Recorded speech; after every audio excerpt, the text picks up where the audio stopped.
What's up guys, Jaden here, welcome back to another video. So in this video, I'm going to show you it's how to do a Shopify optimization, how to actually optimize your Shopify store to help you increase more organic revenue and get more money from your Shopify store. And this is actually what we do in a bigger agency as well. This is how people actually charge or pay $2,000 upwards of like 5k or 10k just for a single audit, technical audit on a Shopify site. And I'm going to show you how to do it. And also at the same time, I'm going to show you how to kind of go through my thought process, because not all Shopify sites are the same. And I think understanding the framework of how you approach it, it's more important, because ultimately SEO is a tool, and knowing how to use the tools when you need it, how you require it, it's more important than just knowing a tool, right? Because it can be used for many different kind of instances. So instead of just teaching you like what is a canonical tag, it's best if I kind of walk through with you as I'm doing this live with you, the framework of how I go about doing it. So yeah. All right, so I'm going to be doing this audit for this site. It's called Open, and they are kind of like looking for SEO, or they are hiring for SEO. So I thought, might as well, since I'm doing this, I might as well do it for a company that actually requires, or actually in the market looking for a technical audit, or somebody to work on their growth in terms of like optimizing their site. So a few things. First of all, usually what I like to do first, I want to keep these type of videos, as much as possible. I don't want to make it too long, but at the same time, because there's a lot of things going on here, so sometimes these videos will tend to be longer, right? And I want to, as much as possible, make it like 30 minutes, at most 1 hour. So do know that it's gonna be very packed with a lot of tiny details, and hopefully that will be able to help you if you run a Shopify site, and if you want to if you have a Shopify site and you want to do the optimization on your own, if you don't want to pay the $2,000, $3,000 or $5,000 a month for SEO, or sometimes if it's just one-time audit, right, you can use this. And if you need any help, just engage us over at Trev, and we'll be able to help you out, right? So let me just walk through with you kind of like the thought process. So the first thing, usually when I look at a site, right, I need to time myself as well. I don't want to make the video way too long, right? So as I'm walking through any type of Shopify site, first of all, it needs to be Shopify site, right? It needs to be in this case, Shopify web store. So you can see over here, if you look at the build with, okay, you can see like the hosting is on Shopify. And also the tag, it should say Shopify here, yeah. So it's built on Shopify, right, this site. Now, the first thing that I usually want to do is I want to get a look and feel of the entire website. And the reason why you want to do that is because you want to see, what are you working with, right? Kind of like the overview of the entire website. And it will also give you some idea of some potential issues that you may encounter because of the overview. And what do I mean is, sometimes when you just taking a look at the overview, you already know what type of problems will occur. If you already run technical audits for a lot of sites, you kind of know already. So that's usually the first step. And then we move on to the second step, which is scrolling the entire site, because that's where you really know down to a URL level, which URLs you need to be working on. And then after that, then it will be the last phase, which is recommendation and implementation, right? So I think these videos, I'm not sure if you guys like it. If you do, just let me know. And again, this is request by one of the viewers. So if you do have any questions, just feel free to post it in the comment section. I'll try my best to get to them and make videos like this for you guys. And let me know if you like this kind of format, And nothing here is scripted, because I'm going to be walking you through with you live. So yeah, the first thing that we'll do is to take a look at a overall look at view, and I've not done this for this website. So it's everything is live, so you can see, kind of like the entire analysis. So first thing that I do is I take a look at the site and see, in this case, they are selling, I don't even know what products they sell, I only know the brand and the website. So yeah, so it seems like handbags and, handbags, kind of fashion stuff, get 10% off. So it's kind of like your typical Shopify store where they're just selling handbags, right? And when we go and take a look at the shop, you can see, so they do sell jewelry, bags, gift cards, and whatnot. They have a Black Friday, and they also have a About Us page. Okay, and then they have an account and card. Okay, and the reason why I'm looking at this is because this gives me an kind of like a hierarchy view of the entire site structure to let me know, first of all, if there are a lot of products in the website. Generally, there's going to be a lot of pages. So I want to know how big of a scale I'm working with, if it's 1,000 pages or if it's 100,000 pages, because then how you would go about doing this will be very different. If it's a website that is not really big in general, and again, the whole reason why we are doing this is to increase the organic revenue. Is not to make the website look nice and things like that, right? Because doing a technical audit, it wouldn't mean anything if it doesn't bring in revenue. So the reason why we are doing this is because this will increase their organic rankings, because Google is able to identify their websites a lot easier and a lot clearer, and essentially this helps with rankings, and that's the whole reason why we are doing this. We're not doing this because we like technical audit. Okay, so you can see there's a lot of products here. So immediately I'm taking a look at some stuff here. Okay, so you can see their URL structure. Their URL structure, it's not in the best sense, whereby they have their own kind of like branding or kind of naming conventions. So you can see their bags, they have Nirvana, they have Purpose One. So immediately when I look at, let's say, for example, this URL, and it's at the bottom left hand side, you can see Purpose-1. Anything to do with -1 or dash, I know that there's an opportunity there, because the URL slug is one of the most important factors when it comes to Google understanding what that page is about. So yeah, so this gives me an idea of what I'm gonna encounter, right? So I'll probably, when I do the crawl, I'm gonna probably encounter URL slugs that it's not ideal. So like -1, Fearless, V2, things like that, Brooklyn Joy, right? And it's also not, they don't have any kind of category pages. So there are collection pages, which are category pages. They don't have, so you can see collections /breakup, right? I have no idea what breakup is. Maybe it's a theme, right? It's for, I highly doubt it. Like they are marketing it for people who broke up. I seriously don't think so. But yeah, I don't know why their naming convention is like that. And again, this will most likely mean that later on when I do the crawl, what I'm going to find is I'm going to find collection pages that are not properly named. So in this case, for example, if this is the entire collection for bags, I would ideally want to see a collections /bags, because then we can go after, people who are searching for buy bags online and things like that, right? But /breakup, yeah, it's not the best. So yeah, so this is what I like to see, like collections /jewelry. I want to be able to see this for most of their, if not all their category pages. And when I go down here, yeah, so these are some of the things that I generally look at first. And when I see gift box, this is okay, products, okay, and this is fine. And one of the things that also I usually do is I want to see what kind of tag they are working with, right? Because sometimes, depending on what tag they are working with, it's good to have a threshold of what kind of tag they are working with, what kind of technology the website is built on, and things like that. So they have Shopify Pay and things like that. And you can get this with a free tool. You can just plug this website to build with, which is built with. I just have this Verify as a plugin that I purchased, and I've been using it.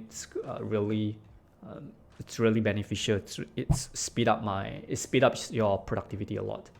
So yeah, so that's about the things that I do for the homepage. Now I want to go in and take a look at some of the important things here.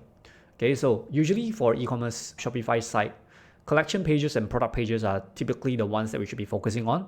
And so that's why I'm taking a look at them. So you can see this is their category page. And immediately when I take a look at their title tag, I know that this is where there's a lot of opportunity, right? So you can see titles, earrings. So when I see things like this is an immediate indication that firstly, no SEO has been done. And second of all, this is what I expect to see for most, if not all their pages. And immediately I can already start to plan, okay, on-page optimization is definitely one of the things that we will need to do. And we're probably going to do a lot of it. And that's how you actually kind of structure and plan out, when it comes to a tech audit, what are the things that you'll be focusing on and what are the things that you can expect, right? So right from the get-go, page titles are not optimized, description is not optimized, words there's no words here, there's no content here. Okay, and then chances are if you take a look at their backs, right, it's going to be the same thing. Okay, backs and everything else is missing.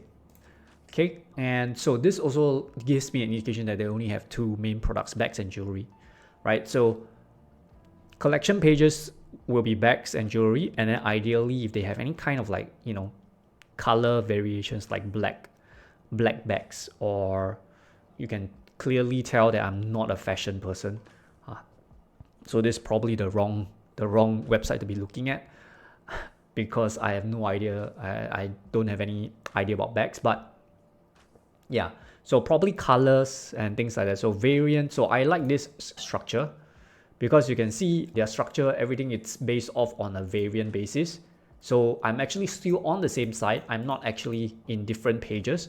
And I like this. And this also gives me an indication that they may not have a problem with multiple pages with different variants, right? Because everything else is happening on this page, right? It's just that whenever you click on a variant, it changes this variant here, but you're essentially still on the same page, right? So there isn't a lot of things that I need to be worried about in terms of having a lot of multiple pages of content. And also this is another tip for you. If you're running an e-commerce store, usually the more products you have and the more variants you have, you're going to have a lot of pages. And running a technical audit will not make sense for your website if you only have one product and one variant, or one product, two variants, and around that range, right? If you have very little products and you don't have a lot of pages, running a tech audit will not do you any good. You can run it, but you don't have to run it like every single month. And usually for technical audit, that's why people pay like 2K to 10K per audit, because usually it's done on a one-time basis, and then they run it depending on how big a site is. Usually they run it 3, 6, 9, or even a year. But if you have a Shopify site and you have a lot of products and a lot of variants, then a technical audit will definitely be able to do you good, because chances are there are a lot more opportunities you'll be able to find when you run a technical audit versus if you don't have any products.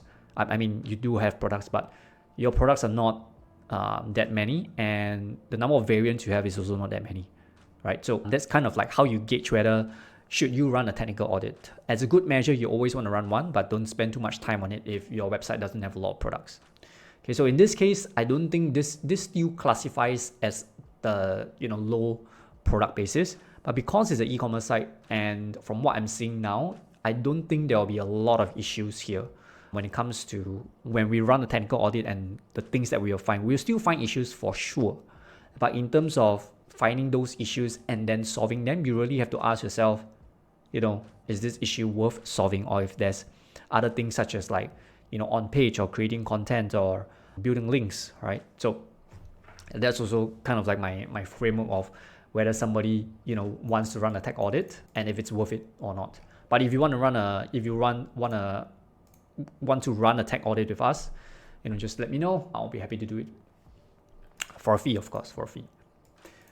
And yeah, so let's just go through. So I think I have a rough idea already, and what I'm seeing is they don't have any kind of content pages, right? So content pages are also supporting pages, which also is an indication of, again, I'm planning ahead about what I'm going to do, right? Because they have on-page issues. They didn't optimize their category pages, and they didn't optimize their product pages, and they don't have a blog section or a resource section, right? And I may be wrong here, but again, all this will be identified through a crawl.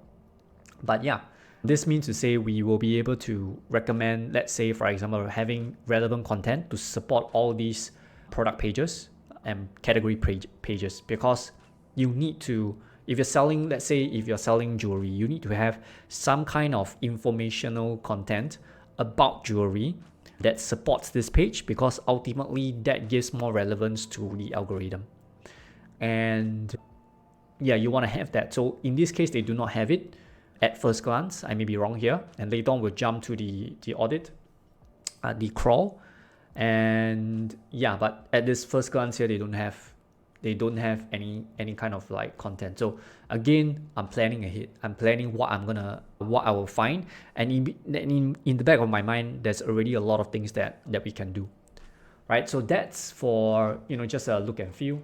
One more thing that I like to do is I like to do a site colon check. Okay, if you do not have the detailed SEO extension, please go and get it. If you are doing SEO, you need this extension. It's so much easier. So what you do is you need to do a domain search. Okay, so domain search is site colon, basically the name of the domain, and this will give you an idea of how many pages you will need to be working with. Right, so in this case, you can see there's around 227 results. This does not mean this is the actual website.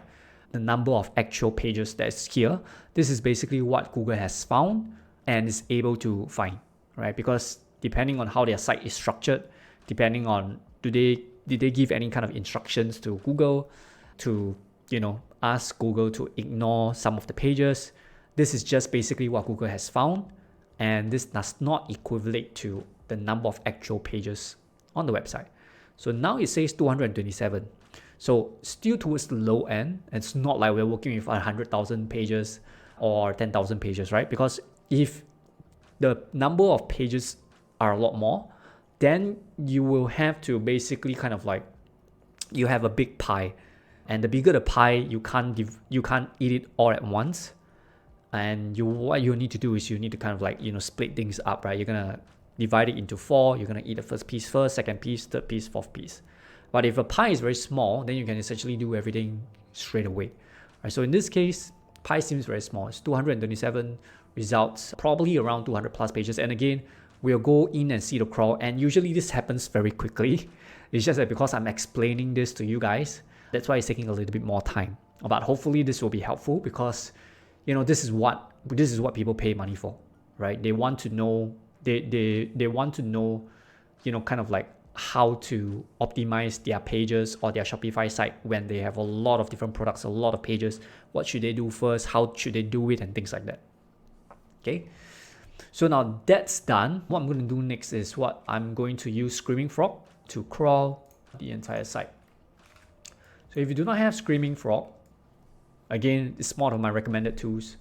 If you need to do a crawl on your site, you just have to use Screaming Frog, because it's my go-to.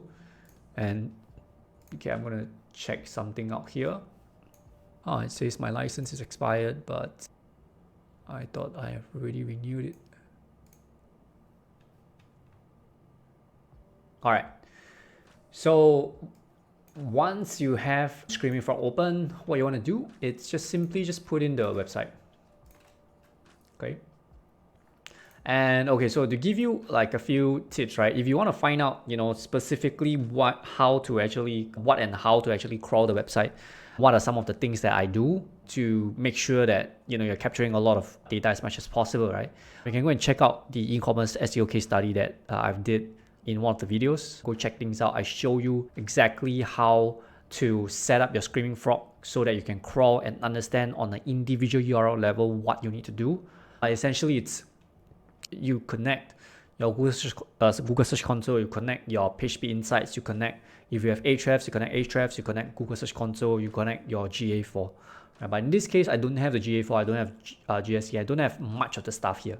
So I'm going to do is I'm just going to be crawling this site without any API access. Okay. Now, if you do have API access, I will highly recommend you to crawl and connect it with your Google Analytics, Google Search Console, PHP insights, and if you have any kind of like Majestic or Moz, connect them as well, because you'll be able to see like the links, the link profile of each URL. In this case, I don't have them. So yeah, so this is by default. And then under crawl config, okay, what I like to do is you want to go over to the XML site maps, and you want to make sure to check. Okay, let me see whether do they have a sitemap. They should have a sitemap. Okay, .xml. Yeah. So I want Screaming Frog to crawl this. Okay, so just make sure that they're crawling the sitemap. Okay, once this is done, hit start, and this will crawl the entire site. All right, so the crawl has been completed. You can see it's 100%, and just now earlier when we checked, there are 200 plus pages, right? Yeah, as you can see, 200 plus. Now when we look at the crawl, it's a very nice surprise, 1,653. And you don't have to look at everything. You can just look at the HTML, because this shows you like the pages, and you can see there's more than 200 plus pages here.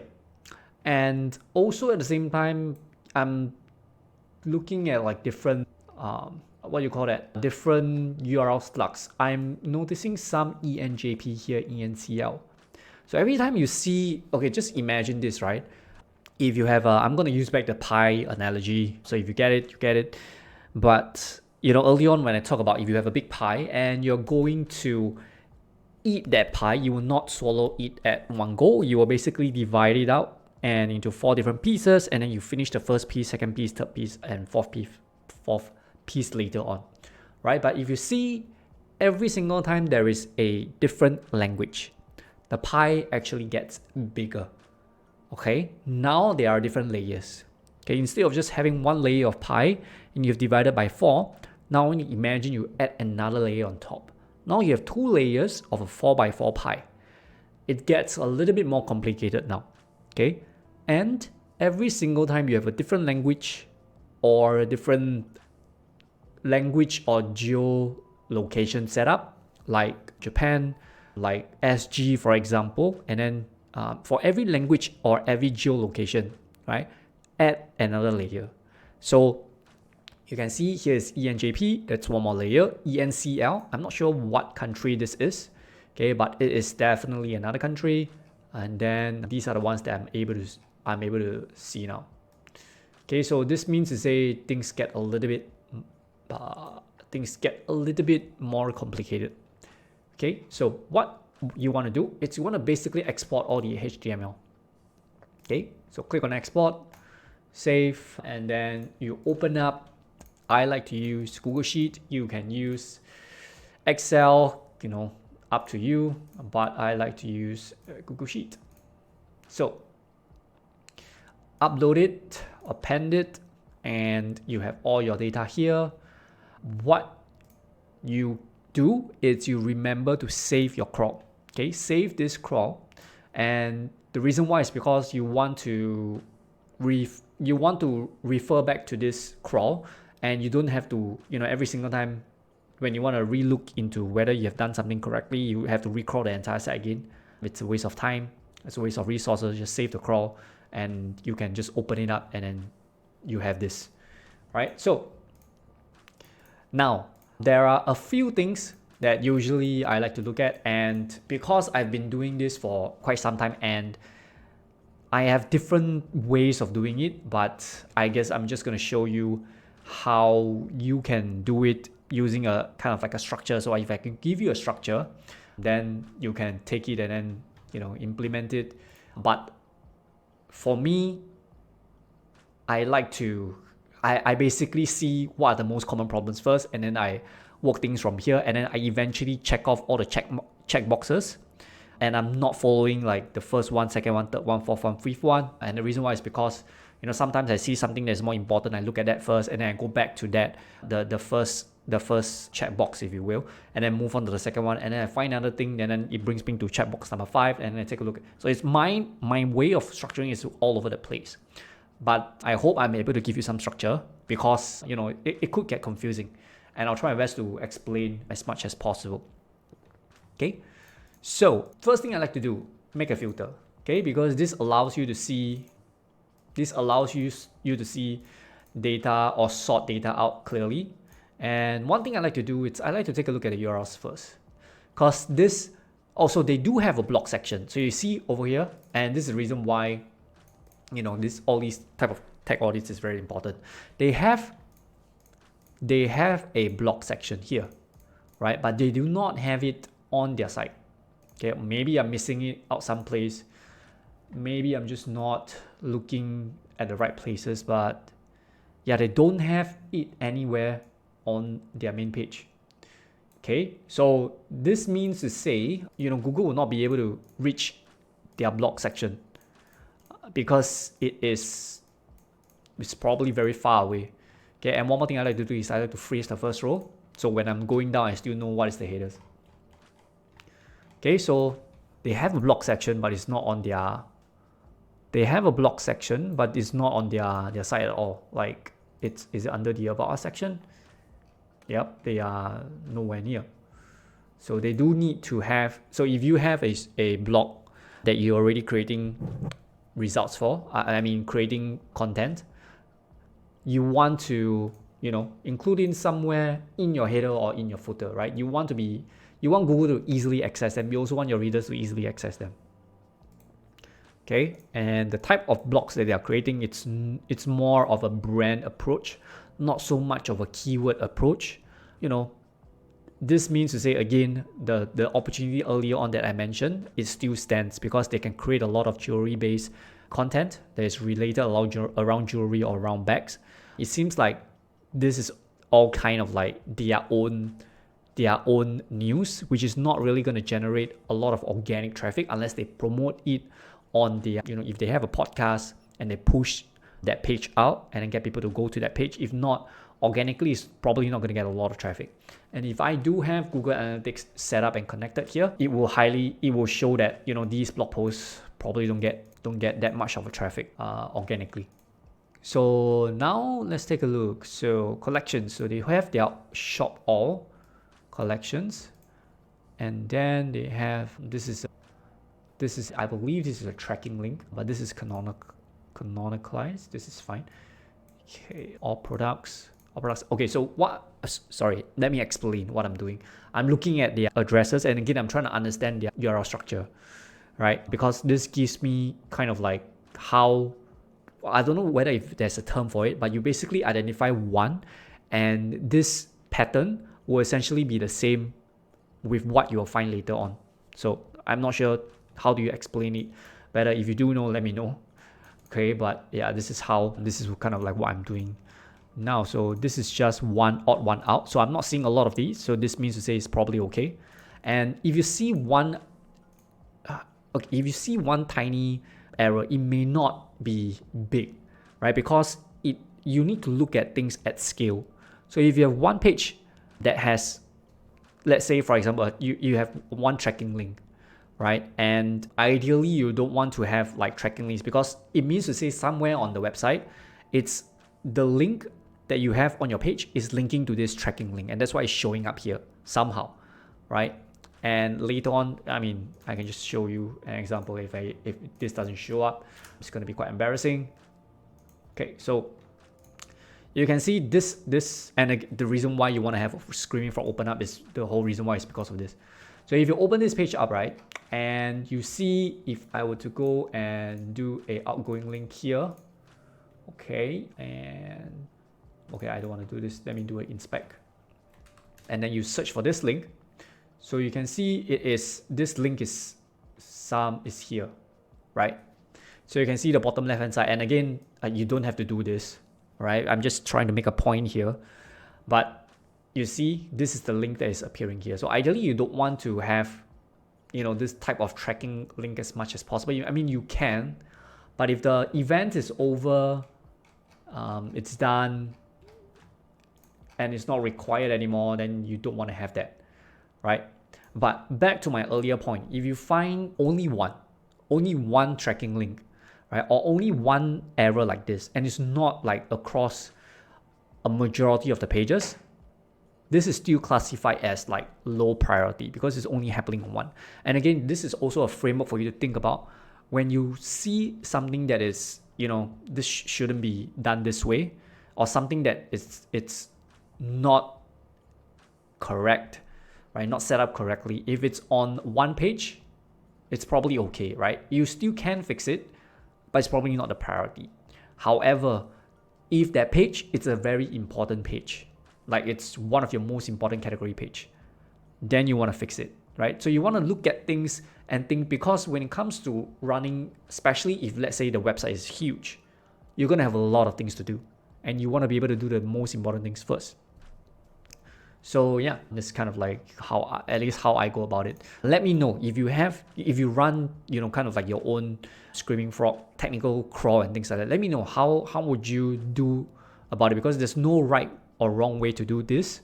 And I'm interested to find out, what are you guys' way of, breaking up a site, or if there's any interesting things that you guys are doing that I'm missing out, please let me know. So yeah, you can see this is one of the product pages. No, this is the backs, right? So that's why you can see it's confusing. Okay, and then they have all their products in this URL slug, and this is fine. All of this is canonicalized. It's fine. 404 page. So there's a few 404 page, which is fine. Okay, collections front page. So one, okay, so this and sub. Okay, sorry, there's a lot of thoughts going on in my mind. So this happens because in their backend, and if you see this, they're similar, right? If you crawl your own site, and you can use Screaming Frog because it's free of charge for the first 500 URLs. After that, you have to pay, and it's totally worth it. You can pay for, just one license and use it. But back to the point, right? If you see something like this, collections front page, this page is not going to rank for anything, right? Nobody's going to, this is not a keyword that anybody will be ranking after. This is purely from the whole purpose of having this page is because in their home page, they have their category, and they want this, some part of these products to show up, and that's why they created their own category. Now, if you want to have a setup like this is not ideal, because this is a thin page, right? It doesn't have a lot of content. Okay, and the more of these type of pages you have, it's not going to be good, because what's going to happen is, imagine Google, spends, okay, so we'll go back to this thing called the crawl budget, and I don't want to bore you with what a crawl budget is. If you're interested, please let me know in the comment section. I'm happy to explain more. But essentially, you want to optimize your crawl budget, and you want Google to be able to use that budget on your most important pages. And if they are, and remember, it's a budget, and the budget is not unlimited, right? So it's very layman terms. But if you want this budget to be used on your you would want this budget to be used on your most important pages. And if you have pages that are not important, but it's still on the website, there's a chance that Google will use that budget for these pages instead. And remember, the budget is not unlimited. Once they have exhausted the budget and they didn't reach your important pages, where you have maybe done some changes on, where you have optimized it, then that important page will need to be revisited the next time Google comes, right? And you have to wait. So what you want to do ultimately is to make sure that the budget is spent on your most important pages, not on pages that are not important. For example, this front page, right? This front page lover, okay, they probably have another page for this specific product page. Okay, I'm going to take a look. Yeah. So this is their product page, right? And you can see this is their front page, and this is let me see. Yeah, this is canonicalized correctly in this sense, but you don't need to have this kind of setup, right? Yeah, so canonical is just another, I'm not gonna confuse you guys, and I don't want to make this video too long. So this will be probably like a series, and don't worry, I'll take you through step by step. And also it's kind of fun for me, right? Because this is what people pay me to do. So yeah, I'm taking a look at it. And so ENCL, so I'm very interested to see what is this. Okay. So what is going on? Okay, so this is the currency. Yeah, so they have href slang for all this, and okay, this is fine, but if they have a US base or ENJP, that's fine. It's just that there's a lot more things that we need to look at. Now, let me just quickly take a look at some of the URLs here. Yeah, so yeah, these URL stocks are way too long. Yeah, so earlier on, remember when I talked about the URL slugs, and this is an image. This whole thing is an image. Okay. Yeah, so earlier on, remember when I talked about like the URL slugs are not optimized properly and things like that. Yeah, so it's basically happening here. You can see the URL slugs are really, really long, which is not ideal, but we'll see what we can do about it later. Yeah, products. So they have ENCL, ENJP, and things like that. So yeah, what I'm going to do next in the next video, because this whole section will take quite a little bit of time. But in the next video, I'll be basically, breaking down this entire sheet and finding the recommendations and implementation of how they should implement stuff, so that their brand can get a lot more organic searches and ultimately increase their organic revenue. Right, because there's a lot of like early on when before I crawled the website, I mentioned that there's a few things that we have already found all this, right? Like the URL slugs, there's no page titles. You can see like their titles. Yeah, none is. Yeah, there's duplicated page titles and things like that. So none of them is optimized. Yeah, there's a lot of opportunities here. Okay, so in the next video, I'll be breaking things down here. And I think in the next video, I'll be able to cover all of it. Hopefully 600. And the good thing about this is by identifying all these patterns, right, it speeds up your workflow. It helps you optimize. It helps you fix the errors faster, in a sense, because you don't have to look at, if you find a problem with ENJP and you see like the common patterns keep showing up in ENCL, what you need to do for ENJP will be the same for ENCL. And then you can kind of like, plug and play the recommendations and solutions for the different markets, right? So that's going to be faster. And yeah, I thought that this series will be a little bit longer, but we'll see. And again, I don't want to make this video too long. So this is the first part. Let me know if you like these type of videos, and if you do, if you watch till here, it means to say, you are really, really keen on what is happening on the screen here. And I really appreciate it if you would just, hit the like button, subscribe, because a lot of you are still not subscribed. And for those of you that have subscribed, thank you so much. And yeah, let me know what are your thoughts, any questions you have. Do you like this type of videos? Just let me know your thoughts, right? Because again, I'm creating this video because somebody requested it on how to do a Shopify SEO, how to optimize your Shopify store. This is literally when I was spending time in one of the top 5 agencies in the world, and big clients and big brands, they were paying 5 grand, 10 grand for an SEO audit, and I'm showing this to you for free. And yeah, so if you think that this is valuable, let me know. Hit the like button, subscribe, and I'll see you in the next video, part 2. And remember, chase progress, not perfection. Peace.